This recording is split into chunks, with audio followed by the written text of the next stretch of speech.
Hey guys, welcome back to today's video. Today is Friday, June 12th, 2020, and today we're going to be talking about Joe Biden's possible vice president choice. So I'm going to start to update you guys pretty frequently on who Joe Biden is likely to pick as his potential vice presidential nominee. This is very impactful for the 2020 election. I think it matters now more than ever in terms of who's going to be Joe Biden's VP, with a number of people saying that this vice president needs to be ready day one. Whether that has any sort of implication about Joe Biden's old age or his health concerns, again, him and Donald Trump, number one, are around the same age. We're talking about a type of election in which two white men are old white men are up against each other. So that needs to be mentioned as well. We're talking about the same type of group. So a lot of the concerns that are brought up for Joe Biden are the same ones that are brought up for Donald Trump as well.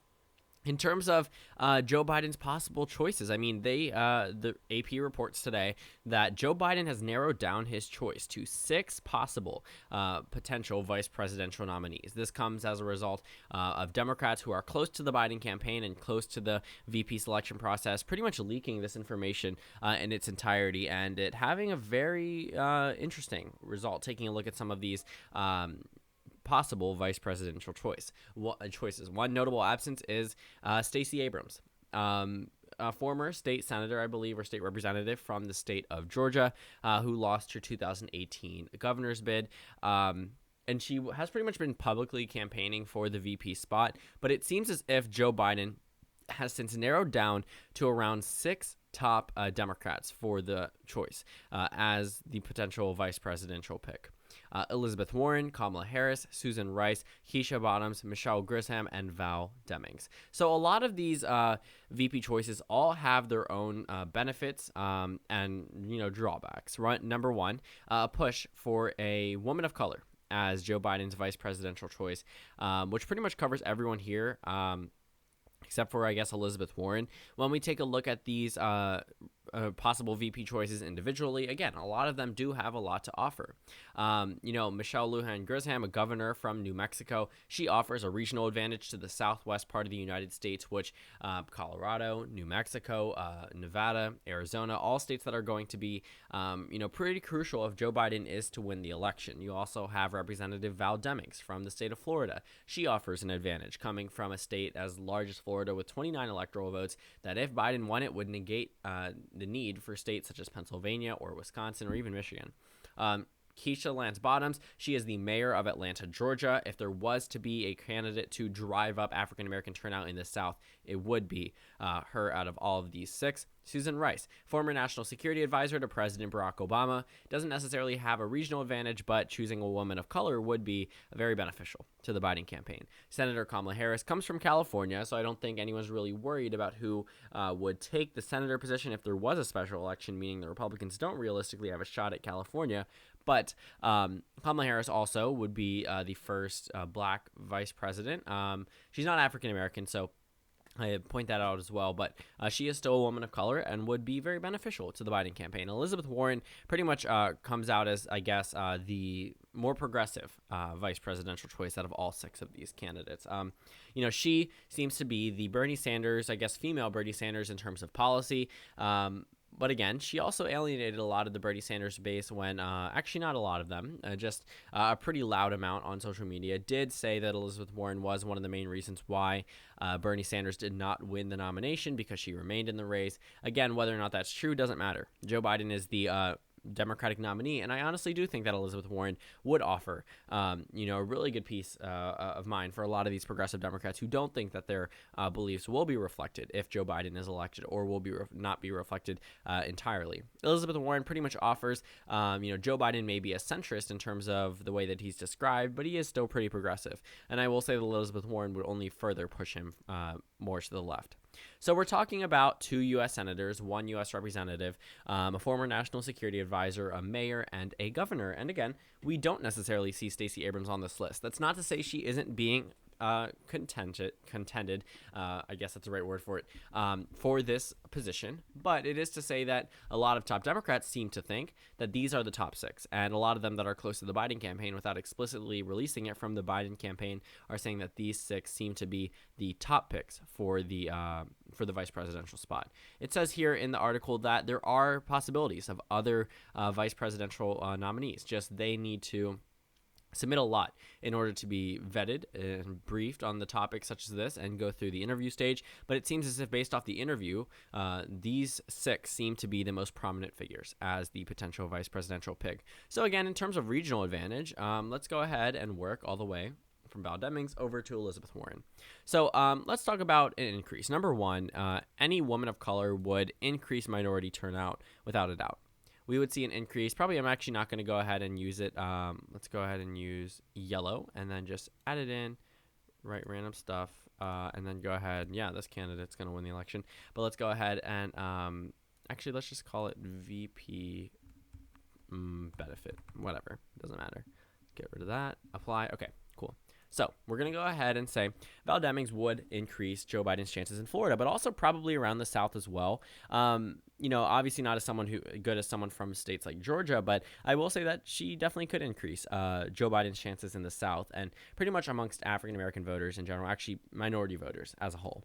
Obviously, Joe Biden doesn't realistically have a shot out of any of these other states out of the South except for the ones in yellow, even though Mississippi and South Carolina may see an increase in black turnout and also may narrow up from being safe. They aren't realistic for Vice President Biden. In terms of Michelle Grisham, again, she offers a benefit in the southwest region of the United States. States such as Nevada, Arizona, New Mexico, Colorado, Texas, states that may not necessarily go to Biden, Texas, for example, but is still possible in terms of the chances. I think that Donald Trump has a really good shot at Texas, but for the rest of these states, not so much. Again, she's from New Mexico, which is pretty much solidly a Democratic state, so I don't think that's going to be a huge key takeaway, but it's just the general area. This area, Arizona specifically, will likely flip to the Democratic Party, and a lot of those states will remain the same way they voted in 2016.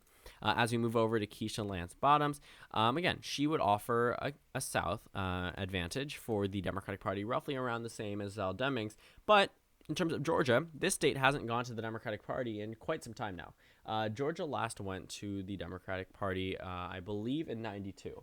So, 92, because 96 was when Florida went blue. But Georgia itself probably won't see another possibility of going to the Democratic Party if there isn't a person of color on the ticket.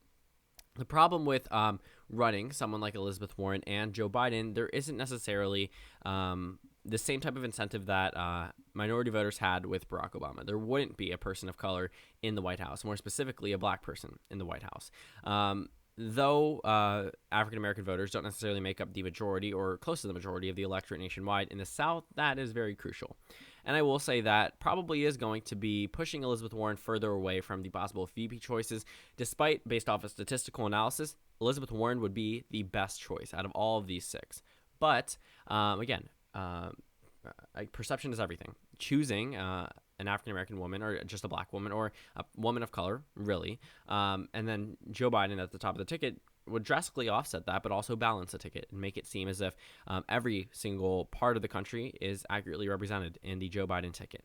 For Susan Rice, I wouldn't necessarily think she would have that big of a regional advantage for Joe Biden himself, which is why it doesn't really need to be outlined on the electoral map. For Kamala Harris, I do think that she could increase turnout amongst black voters, but I will say that California really should only be probably helping out in states like Nevada. I really think Arizona is probably going to come off the backs of centrist Democrats anyway, and Colorado and New Mexico are pretty solid. And for Elizabeth Warren, while she doesn't necessarily impact in states such as Massachusetts, she does have an impact in states such as New Hampshire and Maine's 2nd District, which don't offer much, but I will say that she does increase support across the Rust Belt as well, as do all of these candidates. But in terms of direct regional support, I would say that maybe New Hampshire and Maine in terms of toss-up areas. But that's pretty much it in terms of those regional advantages. So pretty much all of these candidates have a very realistic shot at being Joe Biden's vice president if he is to win. I think that it is important to note that he is choosing possibly a mayor from Atlanta, a city that has seen numerous protests in terms of the Black Lives Matter movement. And this would actually be probably one of the perfect ways to capitalize off of what's happening nationwide. Take a lot of the energy behind the Black Lives Matter movement and direct it into ousting Donald Trump from the presidency, which the Democratic Party seems to be doing right now, but they would double down on it by choosing a mayor from a huge city in a swing state. And I think that it is very interesting that she seems to be on this list because I didn't even consider her before. And it looks like the Biden campaign is just now starting to consider her as a possible choice. Susan Rice, I think, would be also pretty cool, but I don't necessarily think that she would have any type of governing experience that would make her seem ready day one. And the rest of these candidates, or I call them candidates because they're possible choices for the VP pick, but a lot of them they've served in public office, 3 members of Congress and 1 governor, and I think a governor would also be a perfect choice in a time period where coronavirus is pretty much managed by governors in each individual state, where senators and representatives no longer have as much power as they used to. And governors are the ones looked up to. So I will say that a governor could be a very plausible choice. The mayor from Atlanta could very well be a plausible choice. A lot of these candidates could, all of 6 of them, could very well be chosen as Joe Biden's potential VP list. But I think it is important to note that it seems as if Joe Biden's campaign is narrowed down to only 6. And again, we do have notable absence of Stacey Abrams and Gretchen Whitmer. But this article also suggests that there are some that are still could be remaining.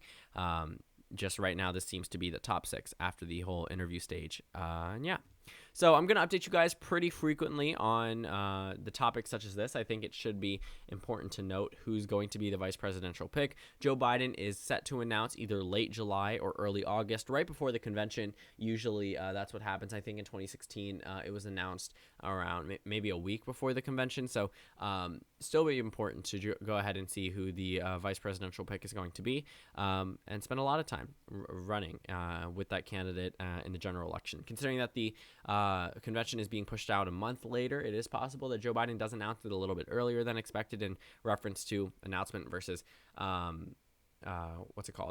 convention timeline, but it really doesn't matter. I really think that Joe Biden should take some time with this because, again, you will need to extensively vet your vice presidential choice. And a lot of these candidates may seem appealing, but if there is dirt on them, it may not necessarily be too beneficial to choose them. So that's pretty much it for this video. Tomorrow, I will be covering a couple of videos. Obviously, 2. I mean, it's a normal type day, but I'm going to go ahead and try to cover something in terms of minority turnout, so it may directly correlate with this. And that's pretty much it. So thank you all for watching this video. Comment down suggestions below. Subscribe if you haven't already. Please consider joining as a member on my channel, and I will see you all tomorrow.